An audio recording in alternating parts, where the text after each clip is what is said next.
we have, will the Big Ten add Utah? So I don't know if you saw it, Zach, but Andy Staples went on his show on Monday and was talking about some different pod situations with the Big Ten, and some of the teams kind of felt like filler. However, he did reference some other teams, and he kind of took a moment to talk about Utah and how they are, in his mind, a viable piece that could be added to the Big Ten. I've always thought of Utah, but then once they took the 4 Pac-12 teams and Utah got added to the Big 12, it's kind of like, well, maybe they would, but it must be over from there.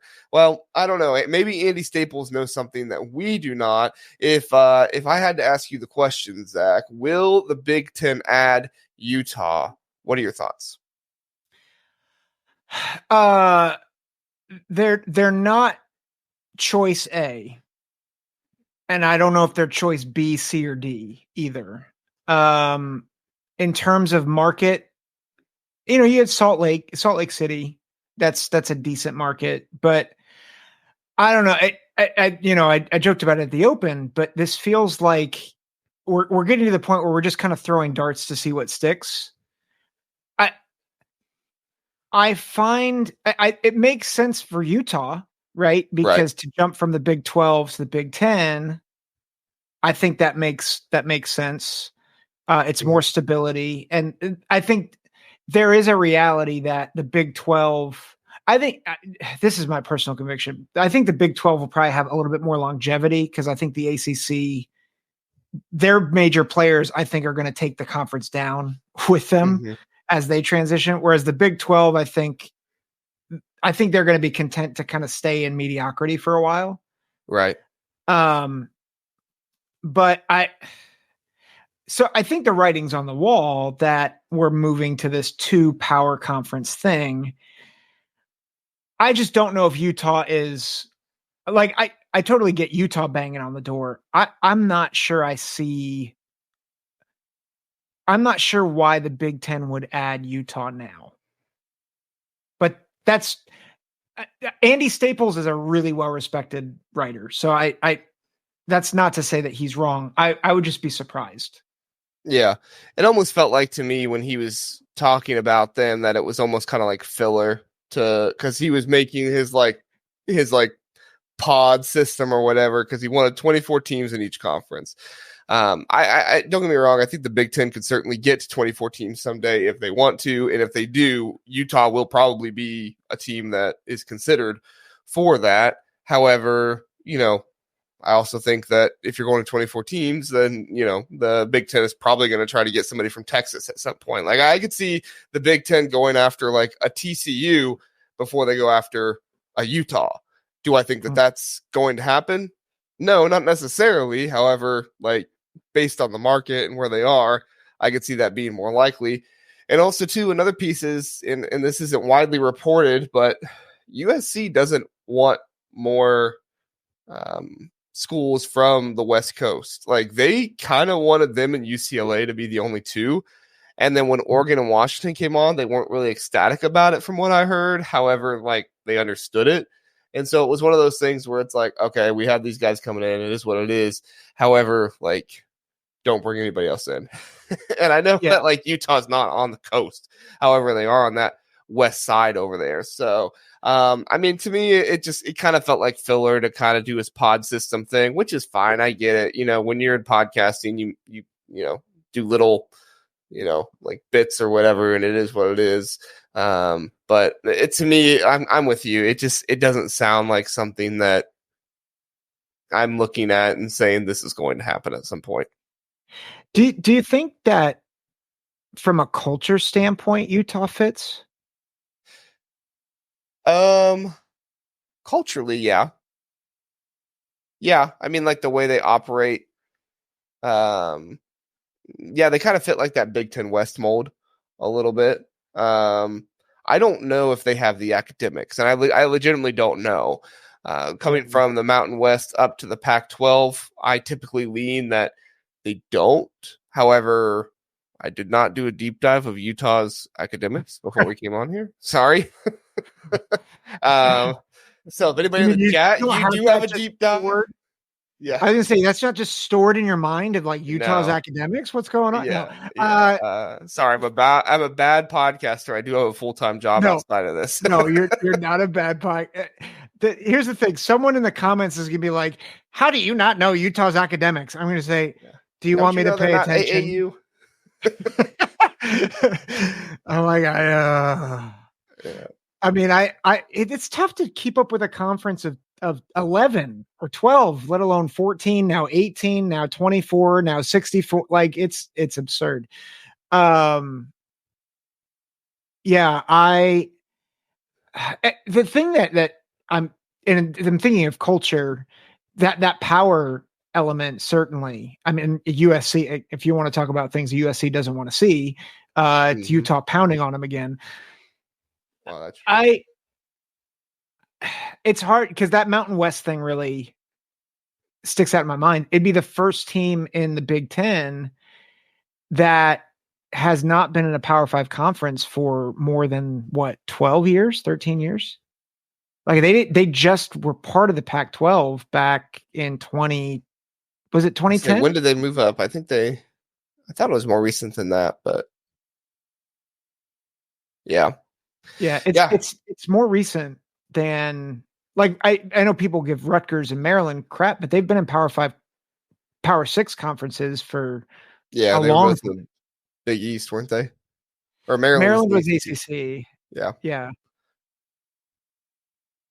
Yeah. So, I mean, I guess my other question, the direction I want to go with this is like, do you feel like, from like not just like schools for expansion, but also just like players, coaches, that kind of stuff? Do you feel like the Big 12 and the ACC, if they do stick around, which I think they will, probably just with different teams eventually, like you said, most likely the ACC will probably lose their top tier teams than the Big 12 will. But do you feel like these conferences are just gonna kind of like become feeding grounds for the new Big Ten and SEC? Yeah, that's a good question. I think there's so much up in the air with how we get to where college football is going to land. Yeah. And it's hard, and this is why I think the Big 12 will survive a little bit longer than the ACC. Is I think the ACC has premier teams that want out, whereas the Big 12, like, there's just there's no anchor in that conference anymore because Oklahoma and Texas were the last two. And so Yeah. you have some good programs. Like Utah's a fine program. And like I think Kyle Whittingham would get Utah to compete in the Big Ten. Like it's not, has nothing to do with competition, it has nothing to do with I that. guess that's my question because Jared Jones brings up a good point here. I feel like Kyle Whittingham retires, Utah will fall a bit. Is Utah actually a good program, or did they just make an insanely good hire in Urban Meyer? And then Urban Meyer, he's got a track record of handing the program over to some pretty good guys. Like, Yeah. like, or did Urban Meyer just find the right guy to fill in and Kyle Whittingham, and they're able to move on? I'm not saying either way. I don't know. I'm asking genuinely your opinion. Yeah, and that's a great question because I think Utah has had a great run of coaches. But I think outside of the top 10 top tier programs, I think that's the case with anybody, right? Like Yeah. Michigan State might be a really good example. Michigan State was great under D'Antonio, but they've been pretty mid over the past 30 years. They had Saban and they had one really good year under Saban, and then D'Antonio had a great run. And then like we won't talk about the John L. Smith years. That was it was entertaining at least. Could have been better. Yeah, it could have been better. But yeah, it's weird because like we're gonna talk about UCLA later in the show. It's like, well, is UCLA a good, like, are they a good program? Like like I think they're gonna be a bottom tier spoiler alert. Yeah. Spoiler. But No. yeah. And so I think that's part of the problem is, and it's a great question that Jared asks, but I think Utah has shown that they can compete at a pretty high level with the right guy. And I think you can say that about a lot of programs at a lot of places. Yeah.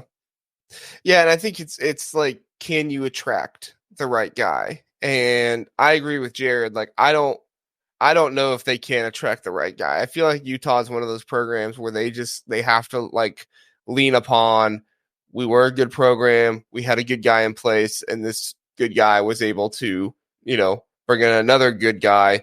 I know I'm saying good guy a lot, but like, he was able to bring in another one who got the culture of this program. Because let's face it, like Utah, like it's good. There is some good high school football in there, but it's largely a very religious state of Mormonism, and there is another school in Utah, Jackson's bringing it up, with their rivalry, that can get a lot of that good talent, and unfortunately, if you don't have the talent, you're not going to be able to compete in the Big Ten typically. Even Michigan this past year, like, they still had top 20 talent. Like, people kind of talked about like, oh, this is a, Michigan team that never recruited well. And it's like, yeah, they didn't have the best numbers in the world, but like, still top 20. They still had what's that metric? The blue chip ratio. They still had a blue chip ratio of over 50%. So like, you got to have talent still. Yeah. I know we probably need to move on here, but would you say that Utah is in the same mold as like an Iowa or a Wisconsin? I could see that. I think Wisconsin and Iowa have had a bit more longevity. Well, they've definitely had more longevity in the Power Five than Utah has. But it'd be difficult to say that they're going to be exactly what Wisconsin and Iowa are in the Big Ten. Yeah. That's just me, though. Yeah. Yeah. Yep. So I think Brian Myers puts it well here. Thanks for coming to the show, Brian. Utah just doesn't bring enough to the table to add to the Big Ten. They don't. I think that they have a culture that fits similar. And if the Big Ten would ever want to go out west, I think that's probably one of the only schools that would have somewhat of enough to come to the Big Ten. But, Brian's right. It doesn't seem to be what the Big Ten is looking for, market-wise, recruiting-wise, stuff like that. So I would contend the Big Ten would add TCU before they add Utah. That's just me. Thanks for listening to the Big Ten Huddle. Please do like and subscribe. We appreciate that. If this was your first time listening, we are the Big Ten Huddle. We cover all things Big Ten football and basketball. We have a long episode every Sunday, Tuesday, and Wednesday night, all at 9 o'clock. So come in, check us out, get in the chat, let us know what you're thinking. We would love to have you join us and learn more about the Big Ten.